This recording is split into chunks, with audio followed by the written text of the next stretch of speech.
Hey, it's Bill Simmons from the Bill Simmons Podcast here to tell you about Michelob Ultra Courtside. It's getting fans closer to the NBA with a chance to win prizes like courtside seats, a trip to All-Star Weekend, and much more. Check it out at MichelobUltra.com/courtside. Michelob Ultra Superior Access, Courtside 24-25 sweepstakes, no purchase necessary. Open to U.S. residents 21 and up. Begins on October 1st, 2024. Ends July 1st, 2025. Multiple entry periods. Visit MichelobUltra.com/courtside for free entry deadlines, and official rules. Message and data rates may apply. Void where prohibited.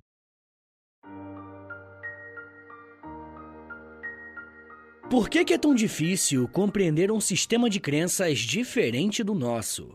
Afinal, o que é equilíbrio? Essas são apenas algumas perguntas que podemos nos fazer quando estudamos com mais atenção o que é o taoísmo. Uma corrente religiosa e filosófica que cresceu muito na China e transformou a vida de milhões de pessoas não só na Ásia, mas em muitas partes do mundo. Esse episódio está inserido dentro de uma série onde eu já falei de várias religiões. Inclusive, vale a pena dar uma olhada nessa playlist, porque tem episódios sobre hinduísmo, islamismo, candomblé, cristianismo, umbanda e muito mais. Como sempre, eu quero lembrá-los que eu utilizei fontes e autores confiáveis, que você pode e deve consultar na descrição do episódio. Bom, a primeira coisa que temos que fazer aqui hoje é compreender do que a gente está falando. Pessoal, o taoísmo, também chamado de daoísmo e taoísmo, é uma tradição nativa do Sudeste Asiático, especialmente da China, caracterizada tanto como filosofia quanto como religião. Essa tradição dá ênfase para a vida em harmonia com o que é chamado de Tao, também conhecido como Dao em algumas línguas. Esse termo se traduz como caminho, via ou princípio natural do universo, e é frequentemente representado com o Baguá e o Taijito. Provavelmente você nunca ouviu falar desses termos, mas ambos se referem ao Yin e o Yang, simbolismo bem conhecido por nós. No taoísmo, o Tao representa a fonte, a dinâmica e a força de vida que está por trás de tudo que existe. O Tao é considerado aquilo que sustenta todo o universo, uma força que flui naturalmente e forma a essência de todas as coisas. O taoísmo valoriza a simplicidade, a harmonia com a natureza, a espontaneidade e busca pelo equilíbrio, além de prezar pela não interferência nas forças naturais. O taoísmo procura compreender os mistérios da humanidade de uma maneira que vai além da distinção entre ciência e religião. Para os seguidores do taoísmo, essa tradição não é considerada uma versão limitada dessas duas categorias, e sim uma compreensão integral e completa. Um dos principais aspectos que dão sustentação para o taoísmo está na tentativa de definir o indefinível, ou seja, tentar explicar e tornar mais palpável aquilo que não conseguimos explicar. E para isso, o taoísmo faz o uso de metáforas e de paradoxos presentes na realidade humana, para fazer as suas explicações sobre o universo. Beleza, mas você me ouviu falando que o taoísmo pode ser entendido tanto como uma religião quanto como uma filosofia. Mas por que isso acontece? Para responder esse dilema, precisamos olhar para o espelho. E eu digo isso porque essa tentativa de enquadrar o taoísmo em alguma dessas categorias específicas é algo característico do pensamento ocidental. Ou seja, estamos muito acostumados a separar a crença, que é a fé, de uma filosofia. Muitos dos conceitos que usamos no nosso dia a dia não têm muita equivalência direta no Oriente, tá ligado? No fundo, quando falamos sobre o taoísmo, estamos dizendo que essa é uma questão como nós ocidentais interpretamos a realidade dos orientais. Se você quiser se aprofundar um pouco mais nesse tema, eu recomendo bastante um episódio aqui no feed do História em Meia Hora chamado Orientalismo, onde a gente debate esse conceito do Edward Said sobre a forma que o Ocidente enxerga o Oriente. Bem, mas o conceito de religião que usamos hoje em dia não existia na China antes da era cristã, e é também uma construção puramente ocidental. E é importante dizer que fazer esse tipo de afirmação não tem como objetivo menosprezar o Oriente em favor do Ocidente, mas sim destacar a diferença na forma como eles percebem a sua própria realidade em comparação com a nossa perspectiva ocidental. No senso comum, é normal encontrarmos a definição de religião como a busca por ensinamentos divinos, ou até uma forma de se conectar com o sagrado. Mas essa definição é problemática. Por exemplo, o budismo não acredita em um ser supremo, enquanto o taoísmo vê o Tao, que é o caminho, como a fonte inicial de toda a existência e daquilo que é sagrado. Dessa forma, usando essa descrição, eles não seriam facilmente identificados como religião, até porque o Tao não é um deus, mas seria a própria realidade. Para solucionar esse impasse, o sociólogo Émile Durkheim e em seguida os seus seguidores na escola sociológica francesa fizeram uma série de estudos e análises e chegaram à conclusão, sendo, abre aspas, a religião como sendo uma junção de crença e ritos, fecha aspas. Se usarmos essa definição de Durkheim para explicar quais são as diferenças entre religião e filosofia, poderíamos classificar tanto o budismo quanto o taoísmo como religiões, por terem na sua prática uma série de crenças específicas e rituais que fazem parte desses sistemas de crença. Só que percebam, de onde surgiu essa escola de pensamento? Foi da França. Logo, temos aqui, mais uma vez, o Ocidente tentando compreender e organizar alguns aspectos de cultura totalmente diferentes da nossa. Por mais que esse seja um debate longo, é importante destacar que os ensinamentos do taoísmo são adotados por pessoas que nem sempre se consideram seguidoras da religião taoísmo.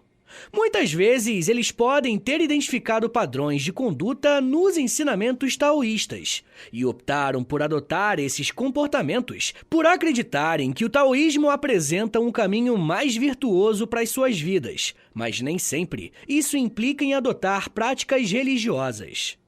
Nesse caso, a relação do indivíduo com o taoísmo é puramente intelectual, e é nesse sentido que compreendemos o taoísmo como filosofia.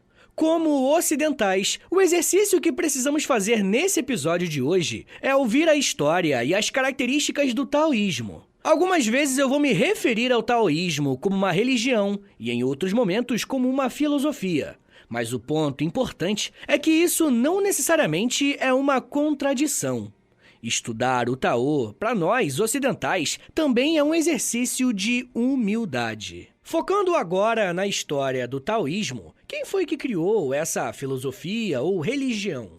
Existe uma grande discussão em torno da origem do taoísmo, e é bem provável que esse conjunto de crenças tenha surgido a partir de algumas tradições dos séculos 5 e 6 a.C.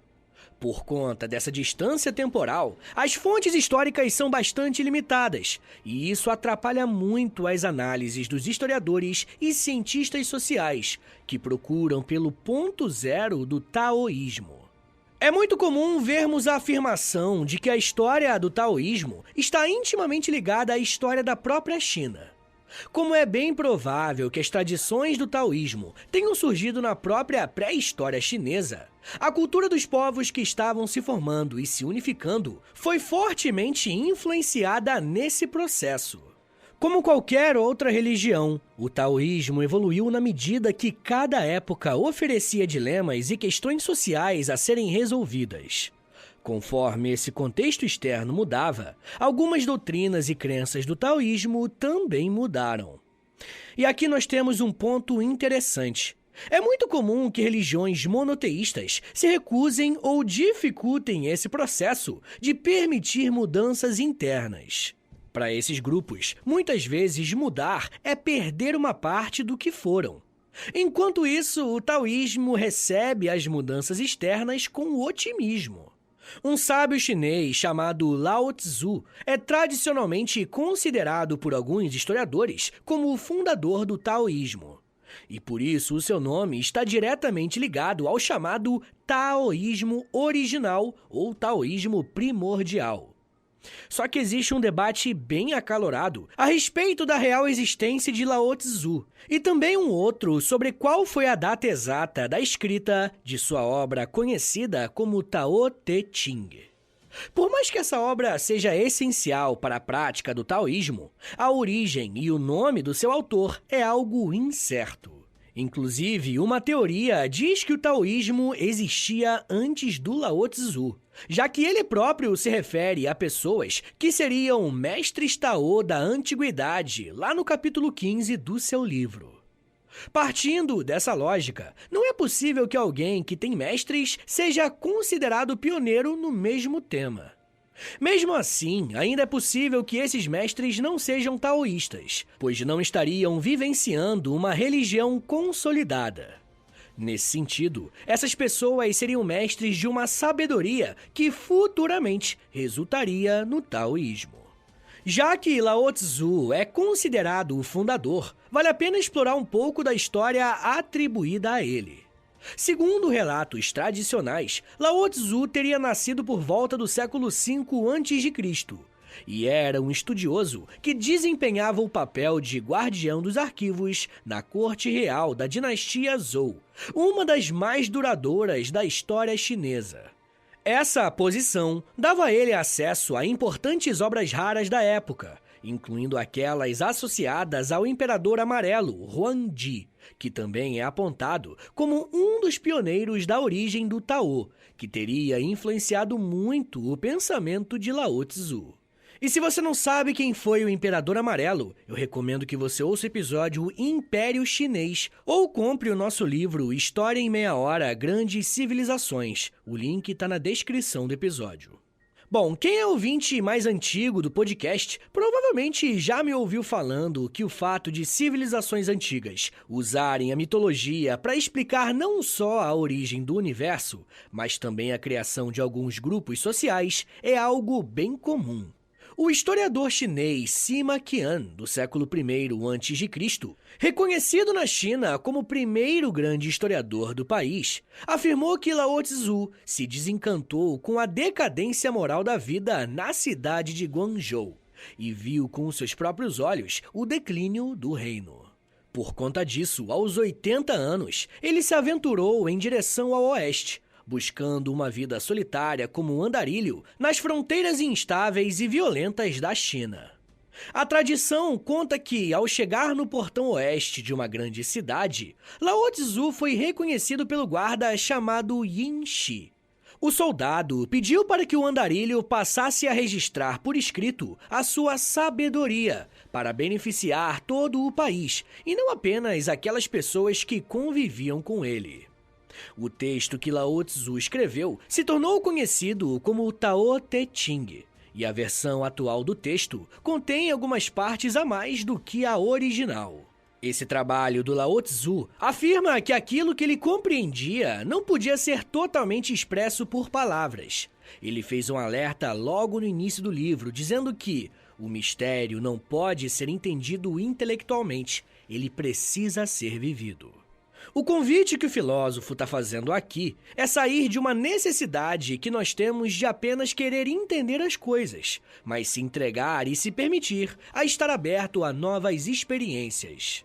Ainda nessa parte da origem da biografia de Lao Tzu, tem algumas questões importantes que merecem destaque. A primeira é que, de acordo com essa tradição, a sociedade chinesa também passou a valorizar o registro por escrito, por entenderem que, assim, os ensinamentos seriam melhor preservados. Então, se entre o Oriente e o Ocidente existem algumas diferenças a respeito da classificação ou não de religião e filosofia, tanto ocidentais quanto orientais confiam mais nos documentos escritos do que nas tradições orais. Apesar das diversas dúvidas sobre a origem dessa religião e do seu fundador, o que podemos afirmar com mais certeza é que uma das principais bases do taoísmo estão nos ensinamentos de Lao Tzu e na obra Tao Te Ching. E pessoal, eu já quero falar mais sobre quais são os tais princípios do taoísmo, como que se pratica e até onde vai a sua abrangência em escala global.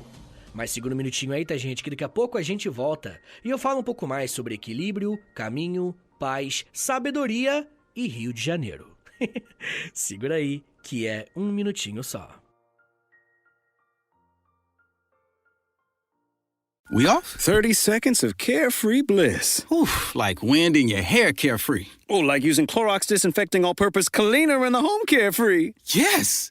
Like dog slobbing on the coffee table and cleaning it with Clorox Carefree. He's on a roll now. Spit toothpaste on the faucet. You got it. You got it. Peanut butter on the light switch. Oh, spritz, spritz. Spritz, spritz. Clorox, man. Clean feels good. Okay, we're back. Use as directed. Whether you're ordering wings for the game, whipping up a 7-layer dip, or ordering pizza, there's something about football that makes you want to eat. And this football season, Uber Eats has the best deals on game day food. No matter what you're craving, from 2-for-1 pizza to buy one, get one wings, Uber Eats will be dropping new deals each week, all season long. Uber Eats, official on-demand delivery partner of the NFL. Order now. Terms and conditions apply. See app for details.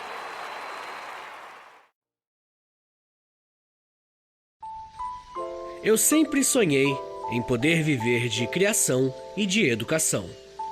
E graças ao apoio de vocês lá no Apoia-se, isso se tornou realidade.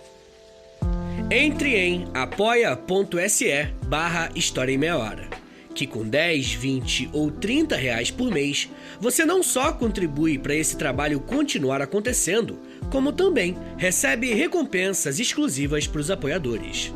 Com 10, você tem acesso a um podcast semanal exclusivo. Eu me aprofundo em um tema de um dos episódios da semana e envio diretamente para o seu e-mail através do Apoia-se. Já tem mais de 70 episódios por lá e você vai receber acesso a todos eles. Além do podcast exclusivo, com 20 reais, você também recebe acesso ao nosso Clube do Livro. Todo mês nós lemos um livro sobre história e conversamos no grupo do Telegram. E depois de 30 dias, fazemos uma call no Zoom para compartilharmos as nossas impressões. E com 30, além das recompensas anteriores, eu te adiciono no meu Amigos Próximos no Instagram, onde publico conteúdos diários com curiosidades históricas, tanto no @História em Meia Hora, quanto no @Prof. Vitor Soares. E se você tiver alguma dúvida sobre o apoio, é só entrar em contato comigo pelo e-mail historiaemmeiahora@gmail.com. apoia.se/História em Meia Hora. É apoia.se/História em Meia Hora. Valeu, gente!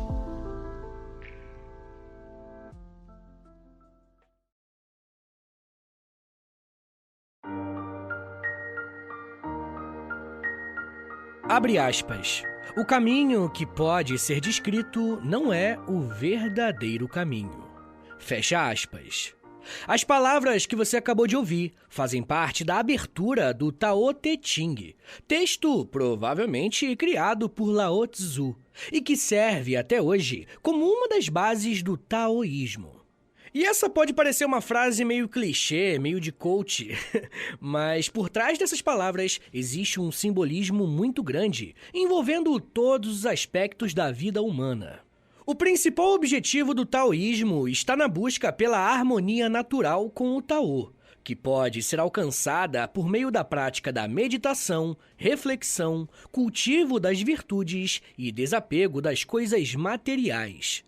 Além disso, a influência do taoísmo na cultura chinesa é muito grande, chegando a diversas áreas como a medicina tradicional, as artes marciais, pintura, caligrafia e, claro, a filosofia.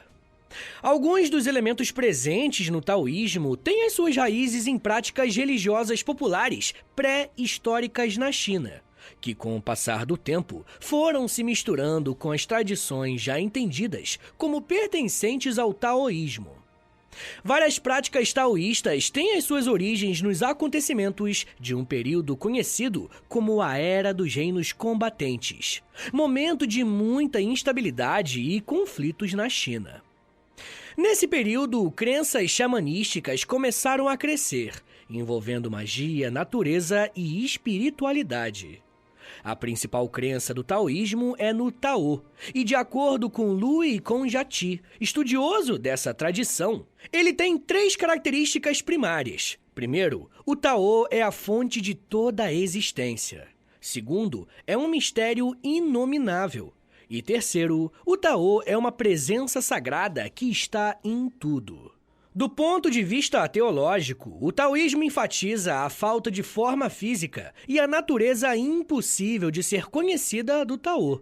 Diferentemente das principais religiões abraâmicas, o taoísmo não se baseia em conceitos antropomórficos de Deus, ou seja, que personifica uma entidade divina. Apesar disso, dentro do taoísmo existem muitos espíritos e divindades que ocupam um papel secundário. O Tao se manifesta de forma ativa através do Té, também chamado de Dé, que pode ser traduzido como virtude ou poder. Isso significa que Dé, a virtude, resulta de um indivíduo vivendo e cultivando o Tao, que é o caminho, a realidade. A virtude aqui pode ser entendida como a ética confucionista, ou como a um tipo espontâneo superior ou poder sábio que vem de seguir o Tao e da prática do Wu Wei, que significa não ação, que daqui a pouco eu vou explicar um pouquinho melhor. A visão taoísta também ignora a ideia de um eu individualizado e separado, como nós frequentemente entendemos ao considerarmos a individualidade de cada pessoa. O professor da Universidade da Geórgia, Russell Kirkland, diz que os taoístas, abre aspas, geralmente assumem que o eu de alguém não pode ser compreendido ou realizado sem referência a outras pessoas e ao conjunto mais amplo de realidades nas quais todas as pessoas estão natural e adequadamente inseridas. Fecha aspas. Estamos falando de um sistema de crenças que prioriza o todo no lugar do individual. Isso resulta no entendimento de que a natureza fundamental é, em última análise, o Tao se expressando ou se manifestando como uma pessoa encarnada que pratica o taoísmo. Essa natureza está conectada com o Xin, o coração-mente, que está relacionado com a consciência, o coração e o espírito. Nesse caso, o Xin é o coração físico, mas também pode se referir à mente, pois os antigos chineses acreditavam que a emoção e a razão não devem ser considerados separados, mas sim em uma unidade. Xin é tanto cognitivo quanto emocional, estando associado ao pensamento e ao sentimento ao mesmo tempo. Em resumo, o Xin é o centro intelectual e emocional de uma pessoa. Quando o coração-mente é instável e separado do Tao, ele é chamado de coração-mente comum, o Su-Xin. Por outro lado, o coração-mente original, o Ben-Xin, está ligado ao Tao e é constante e pacífico. No taoísmo, a vida é concebida como uma expressão do Tao, concedendo a cada indivíduo um Ming, que é o destino de vida. Para manter a harmonia com o Tao, é fundamental realizar o cultivo da natureza, praticando a quietude, que é o Jingong, ou meditação silenciosa, enquanto o cultivo do destino de vida geralmente envolve práticas dinâmicas, conhecido como Donggong. Um outro ponto importante são as técnicas necessárias para se manter saudável e aumentar as chances de garantir uma longevidade, que é o Yang Sheng. Existem muitos métodos de meditação taoísta, tanto que alguns foram influenciados pelo budismo. O principal método dessa prática é conhecido como meditação quietista, ou jejum do coração-mente, o Jinzai. Nessa prática, a pessoa busca esvaziar o seu coração-mente de todo o conteúdo emocional e intelectual que tem dentro de si. É importante destacar também que diversos ramos do taoísmo possuem panteões distintos de divindades menores, refletindo diferentes concepções do universo. Essas divindades menores podem ser promovidas ou rebaixadas com base em suas atividades. Em algumas variantes da religião popular chinesa, há a incorporação do imperador de Jade, o Yu Hang ou Yu Ji, conhecido como um dos três puros, considerado o Deus Supremo. Nesse cenário, as práticas do taoísmo podem ser divididas em 9, conhecidas não só como 9 práticas, como também por 9 virtudes, que eram ensinadas na escola dos mestres celestiais. pega o papel e caneta e anota aí. Vamos lá. A primeira das 9 virtudes é a não ação. A segunda é a suavidade e fraqueza. A terceira é guardando o feminino. A quarta é ser sem nome. A quinta é clareza e quietude. A sexta é ser adepto. A sétima é não ter desejos. A oitava é saber parar e ficar contente. E a nona é ceder e retirar. A mais importante dessas práticas é a ética da não ação, o Wu Wei, que se refere especialmente em deixar de lado as preocupações egoístas e abster-se de medidas enérgicas e raivosas que causam tensões e perturbações, e no lugar, preferir praticar a gentileza. No capítulo 48 do Tao Te Ching, o Lao Tzu afirma o seguinte, abre aspas, aqueles que seguem o conhecimento aprendem algo todo dia. Aqueles que seguem o Tao desaprendem algo todo dia. Desaprendendo e desaprendendo, até alcançar a não ação. Quando nada é feito, nada fica desfeito. Fecha aspas. O conceito de não ação não implica simplesmente em não fazer nada, mas sim em realizar ações de forma completa, natural e espontânea, livre da influência do ego humano. O conhecimento teórico é entendido como algo limitado, e para superar essa barreira, existe o Wu Wei, que nos permite harmonizar com a sabedoria do universo, o Tao, que é infinito. No passado, a antiga religião chinesa até praticava sacrifícios aos deuses e ancestrais, incluindo ofertas de animais como porcos e patos ou até frutas. Porém, essas práticas foram abolidas pelos taoístas com o passar dos anos. Apesar disso, os sacrifícios às divindades permanecem como um elemento-chave nos rituais taoístas. Dentre os variados tipos de rituais taoístas, encontramos a apresentação de oferendas, leitura de escrituras, sacrifícios, ritos de purificação, confissões, preces aos deuses, além do cumprimento dos preceitos éticos e celebrações comunitárias. E aqui muitos vão dizer que se trata de uma religião e não de uma filosofia. Além desses rituais, existem alguns simbolismos bem importantes no taoísmo. O Taijito, o símbolo do Yin-Yang e o Bagu são símbolos importantes no taoísmo porque representam elementos centrais na forma de pensar o mundo pela perspectiva taoísta. O Taijito representa o estado unitário do universo. Já o Bagu é um conjunto de símbolos na China destinados a ilustrar a natureza da realidade, como sendo composta de forças opostas que se reforçam, sendo caracterizado por um grupo de trigramas, composto por 3 linhas, cada uma quebrada ou ininterrupta, que representam um conceito de yin-yang. E é daqui que vem aquela frase, os opostos se atraem. O tigre e o dragão são símbolos que se relacionam com o Taijito e ainda são muito usados na arte taoísta. Nos templos taoístas localizados no sul da China e em Taiwan, é comum identificarmos seus telhados enfeitados com representações de fênix, tigres, dragões, feitos com telhas de cerâmica coloridas. Os templos taoístas frequentemente exibem bandeiras quadradas ou triangulares, que contêm escritos místicos, talismãs ou diagramas.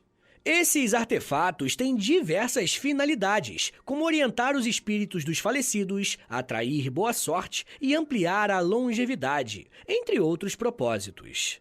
Os sacerdotes taoístas são reconhecidos pelas vestimentas que usam, como o Dao Jiao Fushi, um traje exclusivo dos praticantes do taoísmo. É bem possível encontrar os praticantes do taoísmo tanto na China quanto fora. Por exemplo, aqui no Brasil existem templos taoístas localizados em São Paulo e no Rio de Janeiro, afiliados à Sociedade Taoísta da China. A adesão a esses templos é composta exclusivamente por indivíduos sem ascendência chinesa. O taoísmo ganhou força na Europa nos anos 20 do século passado. De 1927 a 1944, o principal defensor do taoísmo no Ocidente foi o professor francês Henri Masperot, em Paris. Ele assumiu a cátedra de civilização chinesa na Sorbonne e foi preso pelos nazistas durante a Segunda Guerra Mundial. Michael Sasso, professor da Universidade do Havaí, nos Estados Unidos, foi o primeiro ocidental a ser iniciado como um sacerdote taoísta, apesar de não seguir mais essa religião. Posteriormente, ele também atuou como co-editor da Taoist Resources, o primeiro e único jornal em inglês dedicado ao estudo do taoísmo, ligado à Universidade de Indiana. Isso ilustra como que a temática do taoísmo tem atraído vários intelectuais, levando-os a se dedicarem ao seu estudo. Hoje, muitas organizações taoístas, como a Igreja Taoísta da Itália e a Associação Taoísta Catalã, por exemplo, foram estabelecidas no Ocidente, e boa parte dessas organizações são recentes e foram fundadas ainda nesse século. O que significa que o fenômeno taoísta ainda é muito jovem por aqui no Ocidente e ainda vai dar muito o que falar. E aí, pessoal, o que vocês acharam? Gostaram do episódio? Vamos fazer o resumão agora, em um minutinho só pra você lembrar o que a gente falou até agora? Beleza? Vamos lá. Para nós, aqui do Ocidente, falar sobre o taoísmo é andar em uma corda bamba entre religião e filosofia. É difícil compreender que as duas coisas podem estar juntas em um mesmo fenômeno. E é justamente assim que os chineses concebiam esse sistema de crenças, o taoísmo. Como o próprio nome já indica, dentro do taoísmo o elemento mais importante é o Tao, que é entendido como o caminho, a busca pelo equilíbrio e a moderação. O Tao é entendido como algo que não tem explicação, mas ao longo da história, algumas pessoas se dedicaram a estudá-lo e a encontrar formas de formalizar esse elemento do universo que é tão misterioso. Todo praticante e seguidor do taoísmo busca dar ênfase na moderação e nas virtudes no lugar da raiva, egoísmo e violência. O taoísmo sofreu fortes influências de outras religiões, como por exemplo o budismo. E em sua vertente religiosa, também apresenta sacrifícios, cerimônias públicas e rituais praticados em favor dos mortos.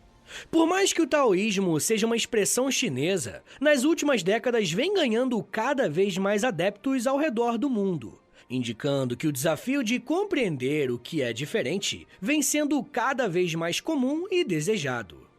O mesmo também pode ser visto com um sistema de crenças que nasceu na Ásia e vem ganhando cada vez mais espaço, que é o shintoísmo, que assim como o taoísmo também acredita num caminho, o caminho dos deuses. É isso que significa Shinto, mas não possui um fundador específico nem um código moral. Mas isso já é um papo para uma outra meia hora.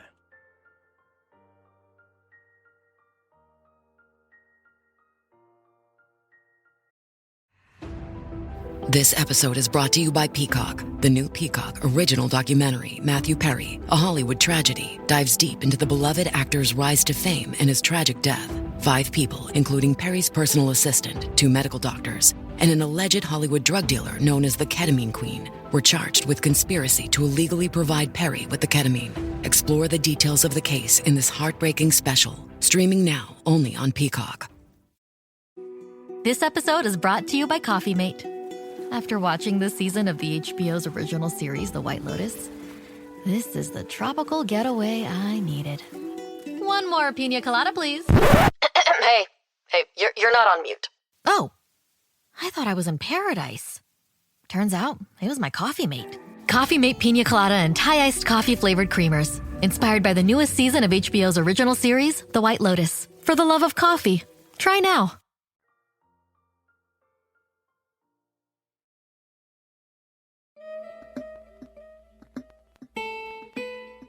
Senhores, muito obrigado por terem vindo até aqui. Meu nome é Vitor Soares, eu sou professor de História. E você acabou de ouvir o História em Meia Hora. Rapaziada, dá uma moralzinha aí, compartilha esse episódio, por favor. Posta nos stories do Instagram, e aí me marca no @História em Meia Hora. Ou você pode também postar no Twitter, e aí você me marca no @H30podcast, que aí eu já te mando uma mensagem agradecendo, tá bom? Se você gosta do História em Meia Hora, se você quer ver esse podcast por muito tempo de pé ainda, toda quarta e todo sábado, lançando episódio novo, bonitinho, dá uma chance pro nosso apoia. Apoia-se, rapaziada. Por favor, entre em apoia.se/História em Meia Hora, porque lá tem quase 100 episódios exclusivos pra quem apoia. E claro, né, quando você apoia hoje, você tem acesso a todos eles. E todos os que vão sair enquanto você for apoiador, tá bom? Também tem Clube do Livro, tem conteúdo diário no Instagram, depende do nível lá, né, do plano que você assinar lá no Apoia-se, beleza? Mas claro, né, eu só quero que você assine caso você queira e possa ajudar, tá bom? Rapaziada, o História em Meia Hora também tem a parceria com a Loja, tá bom? LOLJA, Loja. Entra no site deles, é loja.com.br, digita História em Meia Hora, que você vai ser transportado aí tecnologicamente pra nossa lojinha, tá? Tem camiseta, moletom, tem vários produtos bem legais, tudo original do História em Meia Hora, tá bom? E óbvio, né, quando você compra uma roupa dessa, você fica gatão, gatona e ainda ajuda o meu trabalho. Mas rapaziada, se você quiser mandar um e-mail pra mim, quer falar comigo pra alguma coisa, anota aí meu e-mail e o meu Pix, qualquer valor é mais do que bem-vindo, agradeço demais, é historiaemmeiahora@gmail.com. Uma coisa que eu vou te pedir agora, isso aqui não custa nada, tá bom? É de grátis, pô, é só um minutinho da tua vida aí, não custa nada. Eu te dou tantos minutos, tantas meia horas aí de estudo, pô, pelo amor de Deus. Dá uma moralzinha aí, clica no perfil do Spotify, aí do História em Meia Hora, clica em 5 estrelinhas, pra você avaliar o nosso podcast em 5 estrelinhas, depois você clica em seguir, e por último você clica no sininho, que o sininho vai enviar uma notificação pro seu celular quando tiver episódio novo. Eu também quero te convidar a conhecer o meu outro podcast, é o História pros Brother, que eu faço com Alexandre Níquel. Também é de história, mas é mais de humor, hein? Pelo amor de Deus. É uma pegada um pouco diferente daqui, tá bom? Então é isso, gente. Me siga nas redes sociais. É @Prof. Vitor Soares no Twitter, no Instagram e no TikTok. Eu tô sempre lá no TikTok fazendo uns videozinhos educativos. Tá bom, gente? Então é isso. Muito obrigado, um beijo, até semana que vem! E valeu!